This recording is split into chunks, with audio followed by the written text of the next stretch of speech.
Hey, what's up, Dream Team? It's Todd here, and I just have a quick video update for you guys on kind of what is happening in kids ministry since you're on our Dream Team, and kind of what's happening at the church as a whole, and kind of as a kid staff, what we are kind of deciding.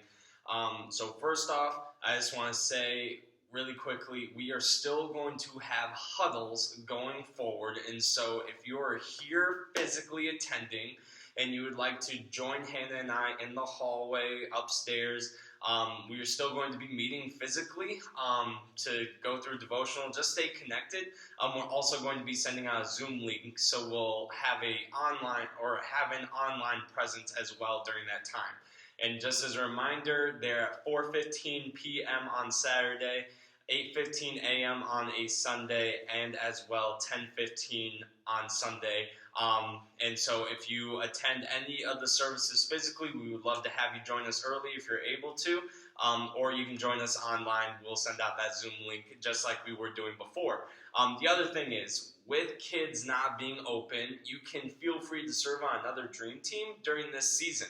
I know Jason Dennis's team is kind of hurting for greeters and ushers, and we need cleaning people, and we have a need in production if that's an interest to you. But either way, during this season, on the weekends, if you still want to serve, I would love to invite you to join another Dream Team. Just know that when kids ministry comes back open, we'll all be coming back to the kids team, so that we'll be able to provide experience there. We don't know when that is, but just know into the future that, like I said, when kids opens up, you'll be coming back to the kids Dream Team. But that takes us into what are we going to do for families? And I just want you to know that I don't have the answer yet. And we're going to hopefully come up with an answer soon as a kids staff. But I just kind of wanted to vision cast and just let you know that it's going to look a little different than what we're all used to, because we're used to being in the rooms with kids themselves and whatnot. And unfortunately, we can't do that right now. But we can still make a difference in different ways. We just don't know what that looks like yet. But really quickly, I just wanted to talk about this giant circle. This was something that I covered like a month after I took the role. But it's to start with our why, our mission, and our vision. But just know that a lot of companies and people and whatnot, they start with their what, which our what is to provide connection for kids and families. We're giving guidance on the spiritual journey on how parents can help their kids go on the spiritual journey with Jesus. And then we have our how, which is the process to achieve the what, but also have the why in mind. What is our goal? What is our mission and our vision that we're trying to strive after?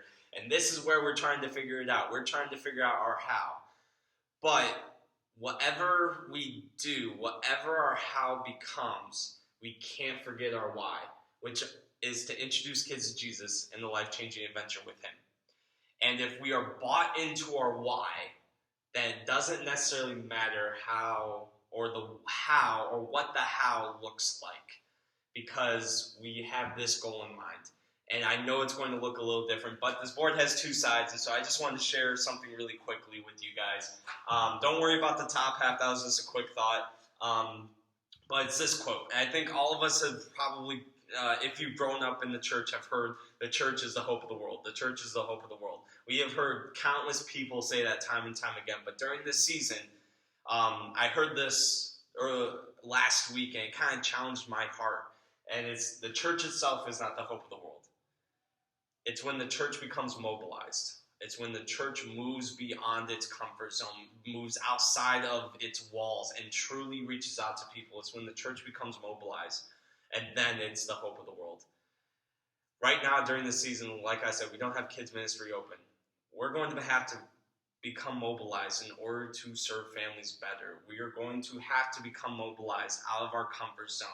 And if we go back to our why, to introduce kids to Jesus in a life-changing adventure with Him, and that is what we want, well, I'm here to challenge you and tell you anything that you want but you don't have is outside of your comfort zone.